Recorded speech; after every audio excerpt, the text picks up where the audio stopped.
I don't think there is any question at this point that much of the mainstream media are going very hard against Donald Trump with far more aggressiveness and far more loaded language than against Hillary Clinton. That there is a view among many journalists that Hillary Clinton, whatever her problems with honesty and whatever her problems with sort of lawyerly answers and not seeming authentic to many people and being an overly calculating politician, you know, is basically qualified to be president by dint of her service as First Lady and U.S. Senator and Secretary of State, and that many in the media believe that Donald Trump, who is a successful businessman but has never held political office or run for political office before and has said a lot of controversial things, there are many in the media who believe that he is not qualified.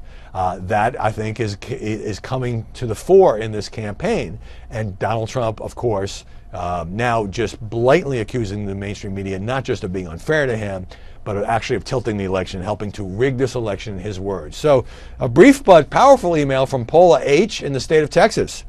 The bulk of the media is more than a group of like minds working to write Trump off. They're more like a mob trying to string him up.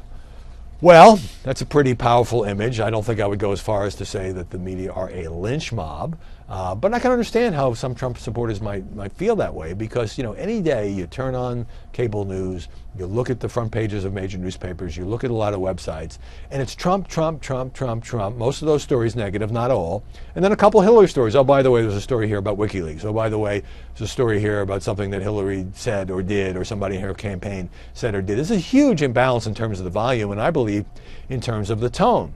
Now, with Trump, ratcheting up the language about rigged elections, biased and rigged media, global institutions. A lot of people think that he's sort of edging into conspiracy theories. I think it's pretty loaded to say that. At the same time, you know, these are his words, and often the controversies that Donald Trump creates and the way in which he drives the media coverage, which has always been a sort of talent of his. Back in the primaries, and everybody says, oh, you gave him all this free airtime. Well, a lot of his rallies were covered live. But Donald Trump not only knew how to manipulate the media, and I mean that in a positive sense. That's what politicians do. He was just better at it than the 16 Republicans running against him, and he gave many, many times more interviews to me and my colleagues, not just at Fox, but throughout the business, than did Ted Cruz and Jeb Bush and Marco Rubio and his other rivals. So lynch mob, a little strong for me. I try to stay away from that kind of language. Biased, I try to call it out case by case. I try not to say that everybody in the media thinks the same way,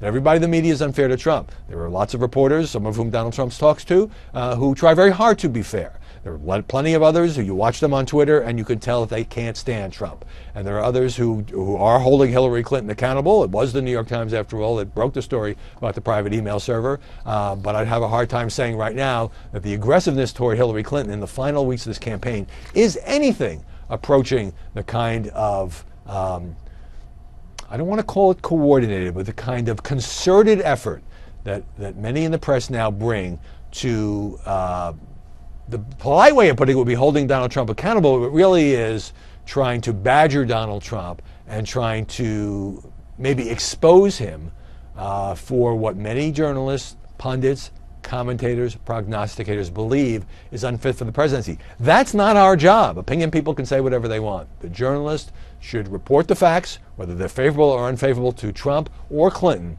and let voters make up their minds.